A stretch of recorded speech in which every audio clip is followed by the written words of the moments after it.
네, 2부 방송으로 막바로 진행하도록 하겠습니다. 네.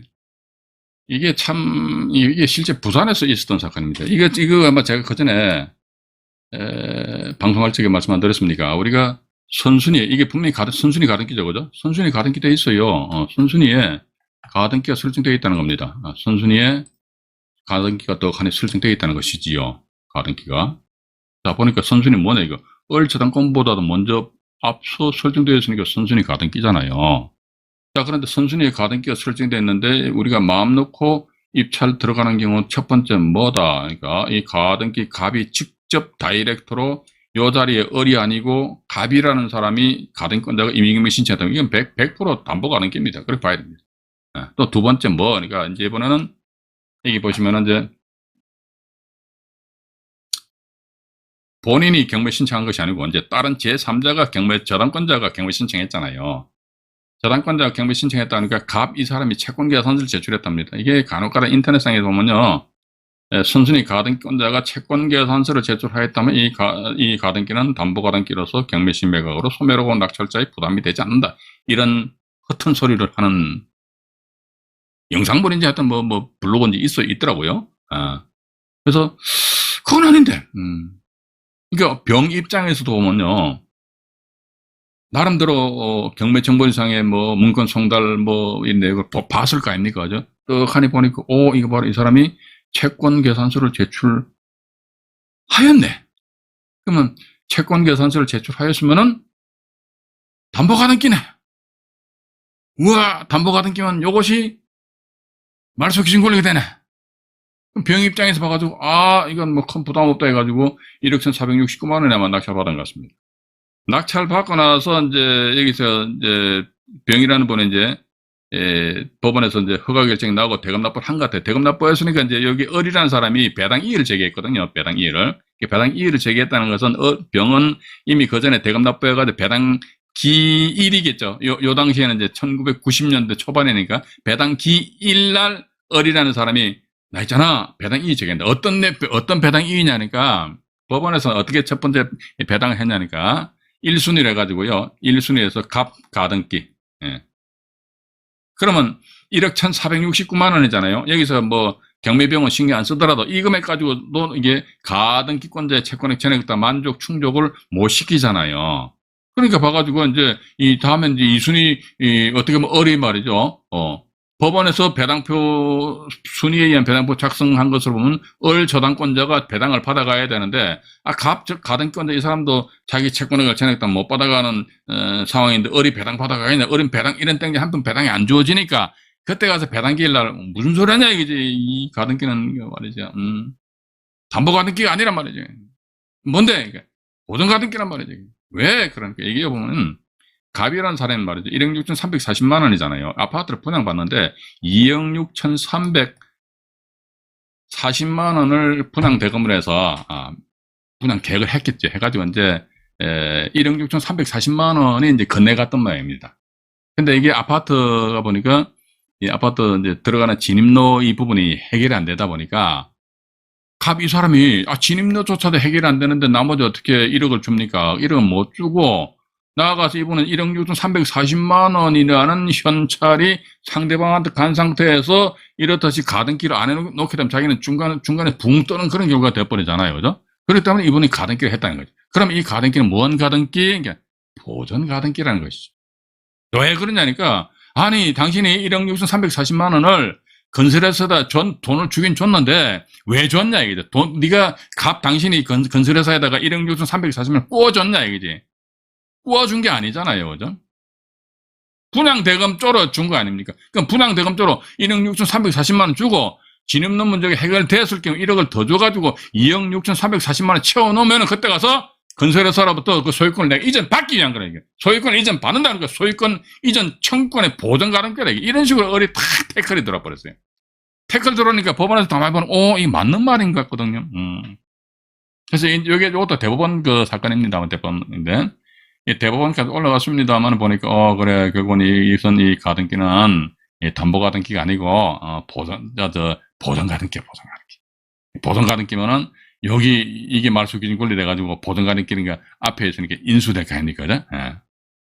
근데 저는 또 이 물건 보면은 좀 냄새가 나요. 예. 여기 지금 날짜를 제가 명기를 해놨잖아요. 그죠? 92년 4월 4일 날 가등기하고 92년 9월 12월 11일 날 저당권 설정했어요. 그러고 나서 야 이렇게 초스피드로 이게 경우에 기입된 게 될 수 있는지 모르겠어요. 이거 이제 대법원 그 판결문 내용에 나와 있는 그대로 제가 이거 날짜를 명기를 한 겁니다. 92년 12월 22일이니까 11일 이후에 경매가 요약당됐단 말이에요. 그래서 뭔가 이게 참 이상해. 또 하나 더 뭐냐면요. 선순위 이렇게 가등기가 되어 있다 그러면 이 저당권자 입장에서는 말이지요. 이 물건은 어떻게 보면 불안전한 물건이거든요. 왜냐면 아파트 최초 분양 해준 아파트인데 이게 저 돈 꼬아준다 그러면 나름대로 그 담보 물건에 대한 내역을 조사 분석해봐야 될 거 아닙니까? 근데 내가 조사 분석해보니까 아파트 진입로 문제 해결 안 돼가지고 말이야 가등기 했다가도 야 그럼 어립장이 야 골치 아픈 물건이네 하면서 대출을 안 해줄 것 같은데 그냥 대출을 해주더란 말이지. 이게 또 진짜인지 가짜인지는 모르겠어요. 이 사람 또 배당 이의를 제기했다는 것은 이것도 어떻게 보면 자기네들끼리 더 짜고 치는 고수톱이지 않느냐. 그럼 어떻게 보면은 저당권 순위에 의해서 그러면 여기에 그 배당 이의를 제기하니까 가등기권자한테 가는 몫이 있잖아. 몫이 배당 금액이 누구한테 저당권자한테 가는 거예요. 그리고 나서 가등기는 어떻게 그럼 나는 있잖아. 저당권보다도 먼저 앞서 설정되어 있었잖아. 그럼 어떻게 이건 내가 낙찰자한테 대항을 할 수 있잖아. 대항을 할 수 있다는 거죠. 그러면 결과론적으로 누구만 낭패를 본다 하더라? 병낙찰자 이 양반만 낭패를 본다 이게. 그렇기 때문에 제가 지난 담보가등기 강의할 때도 말씀 안 드렸습니까? 선순위 가등기권자가 다이렉트로 임의경매 신청했다. 물론 또 그렇습니다. 선순위 가등기권자가 나중에 보니까 강제경매 신청한 그런 경우도 있습니다. 그런 경우는 담보가등기로 봐야 됩니다. 왜냐면요. 여기 보시는 그 선순위에 가등기 설정되어 있는데 이 사람이 나중에 강제경매 신청했다 이거죠. A인데 A 됐다 그죠? 근데 왜 이런 경우 강제경매 신청 왜 하느냐? 아마도 제 생각인데요. 이 사람이 최초 담보가등기로서 돈 빌려줄지 1억 원 빌려줬는데 나중에 보니까 채권액이 좀 더 많이 늘어났어. 1억 한 3천만 원 정도 됐단 말이죠. 그죠? 그런데 어떻게 A 입장에서 봐가지고 간편하게 경매 신청한다면요. 이 가등기에 의해서 다이렉트 임의경매 신청하면 됩니다. 임의경매. 임의경매 신청한다면 맥시멈 1억 원밖에 자기 채권 해소를 못한다고. 그럼 나머지 3천만 원은 결손 떨어야 될 거 아닙니까? 그래서 이거 조금 번거롭더라도 이 가등기권자 A는 말이죠. 채무자를 상대로 본안 소송에 의한 법원으로부터 판결문 받아가지고 그럼 판결문상에는 1억 3천만 원 이렇게 표시되어 있겠죠. 그죠? 그럼 판결문 가지고 강제경매 신청. 1억 3천만 원 중에서도 1억 원은 모두 우선 변제권이 있고 나머지 3천만 원은 일반 채권으로서 우선 변제권이 없고 근데 보니까 다른 채권자들 없어. 지가 독식하는 것이죠. 근데 다른 채권자들이 있다들 이랬을 적에 안분 비례배당 한다는 거. 그죠? 일단 그렇게 이제 나아가고 나머지는 제가 볼 적에는요. 선순위 가등기 있다. 그런데 제3자가 이제 화면에 나와 있는 것처럼 말이죠. 제3자가 경매 신청하였다. 그런데 가등기권자가 채권계산서를 제출하였다. 그죠? 죄송합니다. 이게 뭐야 또 어렵군. 가등기권자가 채권계산서를 제출하였다. 이랬을 적에 담보가등기다. 이게 개소리 하지 마라. 이렇게 여러분들 앞으로 생각하셔야 됩니다. 웃기는 소리 하지 말라니까. 만약에 담보가등기가 아닌 게 보전가등기라고 이건 분명히 대법원 판결이라니까요. 이게 안정현이 그냥 그 지어낸 이야기가 아니라니까요. 봐가지고 물론 그렇습니다. 이런 경우 잘 발생 안 돼요. 그런데 제가 항상 말씀 안 드립니까? 발생 잘 안 돼요. 뭐 지분경매 같은 거 역경매 말씀드렸는데 그거 잘 발생 안 된다니까요. 발생 안 되는데 잘 가다가 나한테 탁 걸리면 여러분들 어떻게 하시랍니까? 그건 역경매 잘 안 돼. 마음 놓고 당신 들어가 봐. 근데 지분 입찰 딱 들어가보니 그때가 뿌랑 해가 눈탱이 밤탱이 되면서 역경매 구렁텅이에 여러분들 빠지신다면 어떻게 그 구렁텅이에서 빠져나오시려고 그럽니까? 그래서 제가 지난 93강에서도 말씀드렸는데 어떻게 보면 제 강의가 조금 까탈스럽고 좀 어려워요. 어떻게 보면 또 강의 들으시는 분들한테 겁설 드리는 그런 내용도 없지 않아 있습니다. 근데 일부러 제가 겁설 드리는 게 아닙니다. 없는 사실을 말에 만들어가지고 뻥친다는 건 지금 그건 나쁜 놈이지, 그제?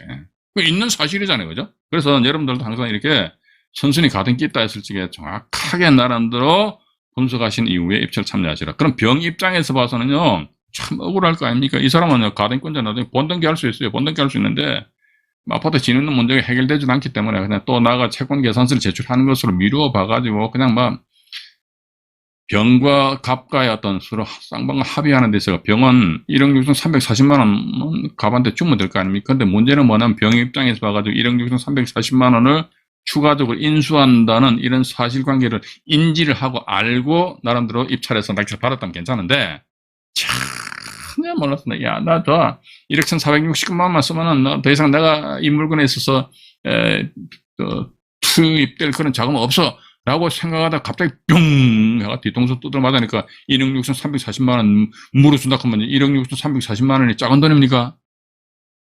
92년도 같으면요, 지금 언제입니까? 봐가지고, 지금으로부터 30년 전인가요? 엄마요. 30년 전에 30년. 맞죠? 30년 전이잖아. 30년 전에 1억 6천이라고 하면, 와, 대단히 큰 거금입니다. 맞지 않습니까? 근데 이러한 상황이 2022년 현재도 발생될 여지가 없지 않아 있을 수 있지 않느냐, 하는 그런 생각을 가진다는 겁니다. 그건 우리는 이게요, 저는 이런 생각을 가져요. 그렇다면 우리가 이렇게 선순위 가등기를, 하나 만들어 보자. 가등기 만들어 놓고 보던 가등기인데, 또 저당권도 이제 우리 편이에요. 저당권 설정하자. 그래, 네가 경매 집어넣어버려라. 경매 집어넣으면 채권계산 제출해버리자, 이거지. 근데 보니까 인터넷상에 보니까 막 선순위 가등기가 있는데 제3자가 경매 신청했을 때 채권계산서를 제출하면 이거 가등기가 담보가등기래. 이제 채권계산 제출해서 그 법원에서도 담보가등기인 줄 알고 배당권을 딱 작성하는 게 짜고 치는 고스톱이죠. 어린한 사람이 배당기를 무슨 소리 하는 거야? 이건 담보가 아닌 보전가등기란 말이야. 이런 식으로 빡 해가지고 태클 들어버리면 그래, 나 담보가 아닌 보전이야? 그럼 나는 알아서 배당 안 받을게. 그래서 이 가등기는 안 죽잖아. 일단 낙찰자 이 사람은 완전히 골탕 먹는다는 것이지요. 이게 이제 여러분들이 아십니까? 이 대법원 판결이나 대법원 결정을 보시면서 저런 식으로 사건을 물론 이렇게 하면 나쁘죠. 나쁜데 근데 뭐 사람의 코너에 몰린다면 이렇게 할 여지도 있을 수 있다. 제가 이렇게 말씀드리는 것은 이런 사건을 만드십시오가 아니고 이런 사건이 발생될 여지가 없잖아 있을 수도 있다는 것이죠. 그죠? 있기 때문에 우리 투자자 입장에 좀 조심하자. 그런 의미화해서 말씀드리는 것이지. 요러니까 여러분들 말이죠. 한번 해가지고 한번 만들어 보세요. 저는 그렇게 야삼하게 말씀 안 드립니다. 그래서 이 사건에 보시면요. 사건 내용 나와 있네요. 사건 내용 보시니까. 먼저 천천히 읽어봐 드릴게요. 아까 말씀드렸지만 갑은 아파트를 2억 6,340만 원에 분양을 받았대요. 그 중에서 1억 6,340만 원을 지급을 했어요. 근데 아파트 진입로 문제가 해결되지 않아가지고 잔금을 지급하지 않은 채 가등기를 하였다. 조금 전에 말씀드렸잖아요. 그죠? 가등기를 하였대요. 가등기를 하고 나서 이게 보시면 이제 가등기의 성격상 이 사람이 1억 6,340만 원을 지급을 했다는 것은 말 그대로 건설회사에다가 아파트 분양받은 사람이 건설회사에 돈을 꾸어줍니까? 말 같은 소리다 하지 말아라 이거죠. 돈 꾸어주는 게 아니잖아요. 그럼 자기 어떤 소유권을 보존하기 위한 거 아닙니까? 분양받았으니까 보존하기 위한 가등기였던 비록 경매 절차상에서 담보가등기로 이게 법원도 아주 잘못된 거잖아요. 담보가등기로 봐서 말소되었다 하더라도 나중에 말소된 가등기 회복을 구할 수 있다. 이거 대법원 판결이잖아요. 대법원 95다 51,694 해가지고요. 요건 오늘 방송 끝나고 나서 이 사건을 대법원 홈페이지 여러분들 들어가 가셔가지고요. 이 사건 내막을 한번 천천히 한번 분석을 한번 해보시기 바랍니다. 따라서 아마 회복된 가등기에 의해서 본등기를 한다면 낙찰자는 소유권을 보십시오. 상실할 수도 있다 나와 있잖아요. 물론 소유권을 상실할 수도 있고 아니면 다 가지고요. 1억 6,340만 원 주고 가등기를 말소시킬 수도 있고 해제를 원인으로 해가지고 해제를 원인으로 해서 가등기를 말소를 시켜버린다 하더라도 그런데 문제는 뭐냐면 낙찰자는 본인이 1억 6,340만 원이라는 금액을 추가적으로 인수한다는 것을 알고 입찰을 참여하였으면 큰 문제가 없는데 모르는 상태에서 낙찰받고 나서 아싸 하면서 막걸리 한 잔 먹고 앉아있는데 갑자기 1억 6,340만 원짜리 청구서 퓨 날라버리면 여러분들 어떡하시랍니까? 이게 과연 제가 여러분들한테 겁을 드리는 겁니까? 이건 제가 있는 사실 팩트입니다. 팩트를 여러분들한테 그대로 저는 전달해드리는 전달자 역할이란 말입니다. 이러한 경우가 발생될 수도 있다는 것을 그런 측면에서 가지고 여러분들이 조금 더 아마 좀 접근을 해보시면은 어떻게 했느냐 하는 그런 생각을 가진다는 것입니다. 잠깐만요. 뭘 좀 메모를 하겠습니다.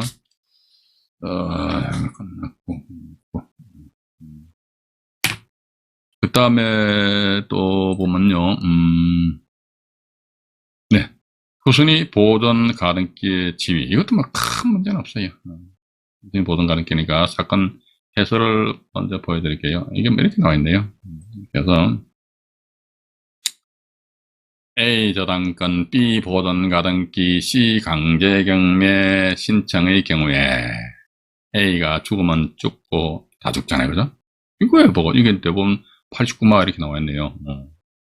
근데 여기에서 보면요, 우리는 항상 제가 여러분들한테 이 내용을 말씀드리곤 합니다. 어떤 거냐니까 첫 번째는 경매 신청권자 확인입니다.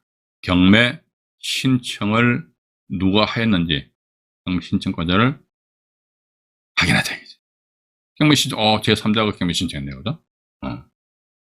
그럼 봐가지고 때로는 이게 경매 신청권자 확인에 의해 가지고 이 사건이 소위도 아니고 중위도 아니고 대위 변제에 의해서 지각 변동이 일어날 수도 있다는 것입니다. 또 두 번째 보니까 제3자가 경매 신청했다. 일단 민지법이죠. 민지법 몇 점입니까? 102조인가요? 102조에 의해서 무익료. 내가 아무리 권리 분석 잘하고요. 현장 가가지고 부동산 중개업소 가가지고 막 하등 구박 받으면서 사람들의 정확한 시세 조사를 분석해가지고 입찰해서 낙찰 받으면 뭐 할 겁니까? 일주일 있다 매각 불허가 결정 나버리네. 환장해버리네.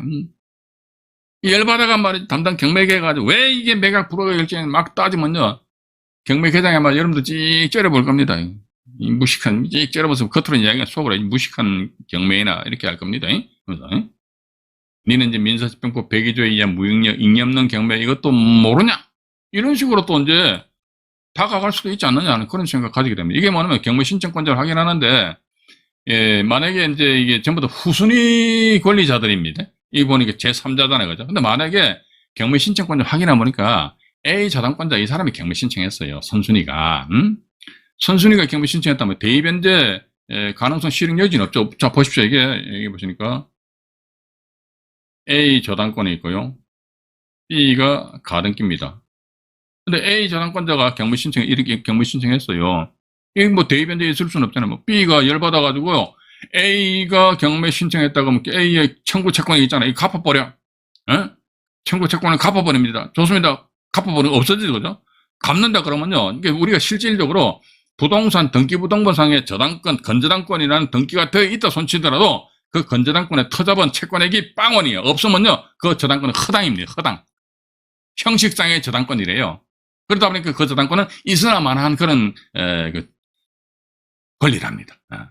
허당이더라 그러면 자 A 저당권자가 허당 이거 다시 한번 지우고 말씀드려볼게요. 이거 잠깐 말씀드릴게요.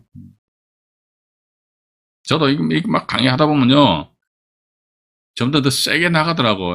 이 정도는 우리 시청자 여러분들이 이 정도는 아시겠지.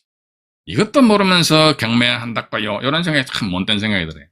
그러다 보니까 조금 더 세게 나가는데 천천히 말씀드릴게요. A 저당권이 있고 B가 가등기 설정하였다 하더라도 A 저당권 이 사람이 경매 신청했어요. 경매 신청하니까 C라는 사람 낙찰 받을 거 아닙니까? 그죠? 낙찰 받는데 솔직히 그러면 현행제 민사집행법에서는 대금지구 기한을 정해준단 말이죠. 요때부터 요때까지 대금 납부해라 이렇게 나온단 말이죠. 그죠? 그러면 그 전에 예를 들어 B 가등기든지 아니면 집주인이 돈 갚아버립니다. 그럼 저당권은 이제 허당이 돼버리잖아요. 그죠? 근데 이미 C는 낙찰을 받아버렸네. 야, 근데 경매 신청의 원인이 된 채권 자체가 없어진 거 아닙니까? 그죠? 돈 다 갚았으니까, 없어졌다 하더라도 그럼 봐가지고 이제 배당 이전에 대금을 납부를 해야 될 그런 상황이 됩니까? 안 되잖아요. 봐가지고 돈 다 갚아가지고 그럼 경매 신청의 원인이 된 채권이 없어졌기 때문에 경매는 처음부터 없었던 걸로 되는 거예요. 취소 기각 결정 나버린다고. 그러면 C 입장에서 보면 낙찰 받고 나서 어떻게 10% 입찰 보증금을 법원에 납부하였다 하더라도 이 10% 입찰 보증금은 되돌려 받고 집으로 가면 돼요. 이랬을 경우 뭐 대의 변제가 어떻고 뭐 또 두 번째 보니까 두 번째 무익녀니까 여기 A 저당권이 있는 상태에서 뭐 또 뭐 B 뭐 저당권이 있고 뭐 예를 들어 C 저당권이 있단 말이에요. 근데 A 저당권자가 이렇게 뿅 이렇게 경매 신청했습니다. 이랬을 경우 민사집행법 뭐 102조에 의해 무익녀와 전혀 관계없다 이거죠. 만약에 A 저당권자의 채권액이 한 100억 정도 된다 이거죠. 100억. 근데 와 해가 이게 건보는 10억에 낙찰됐다 이거죠. 그럼 A 저당권자 입장에서 봐서 나 채권액이 100억인데 10억 이건 안 돼. 이럴 수는 없습니다. 그럼 A 입장에서 봐가지고요. 내 채권액이 100억인데 10억밖에 배당 채권을 회수하지 못하겠다. 그럼 A는 스스로 본인이 경매 신청한 그 사실 자체를 취하하는 수밖에 달리 방법이 없어요. 안 그러면요, 100억임에도 불구하고 당시 10억이잖아. 10억 배당받아가 그러면 A 저당권 뒤에 B 저당권, C 저당권 나는 뭘 어떻게 이 사람아 A 저당권 뭡니까? 91 민사집행법입니다. 민사집행법 91조 제2항인가요? 그래서 저당권은 경매시 매각으로 주고요. 그럼 너네 이 사람 B와 C는 당신 저 A 저당권보다 나중이잖아. 네가 배당을 받다 못 받다 이 사람은 민지법 91조 제2항에서 넌 저당권 죽는 거야. 이런 경우도 역시 마찬가지 무익녀와 관계없습니다. 근데 반대로 말이죠. 이게 맨 꼬랩에 C 저당권자가 경매 신청하였다더라.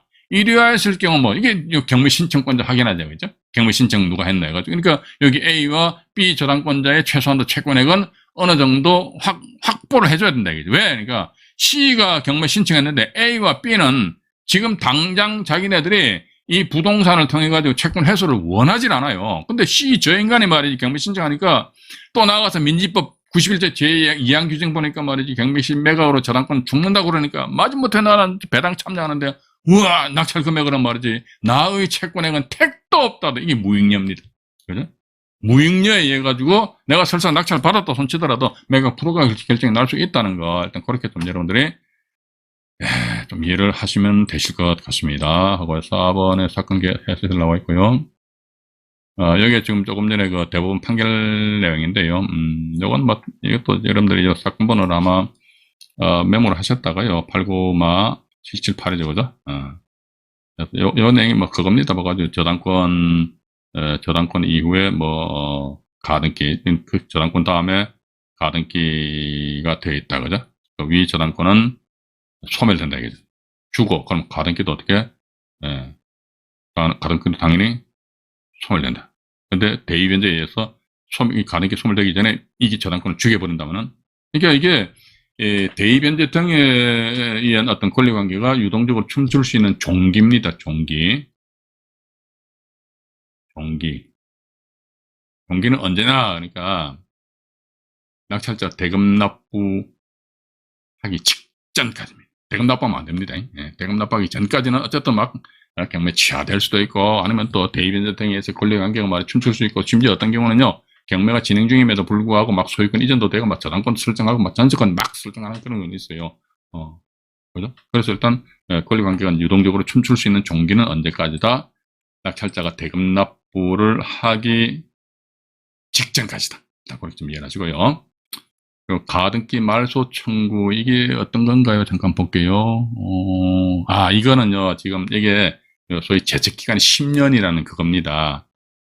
일단 먼저 제가 요건 오늘 제가 말씀드릴 수가 없어요. 시간이 상당히 많이 요하기 때문에 매매 예약 완결권은 매매 예약을 한 때로부터 10년이 경과한 때 그러니까 이게 대법원 2000다 26,422호 요 사건 번호 있지 않습니까? 요거 메모하셨다가 여러분도 역시 마찬가지로 숙제 내드릴게요. 대법원 홈페이지 들어가셔가지고요.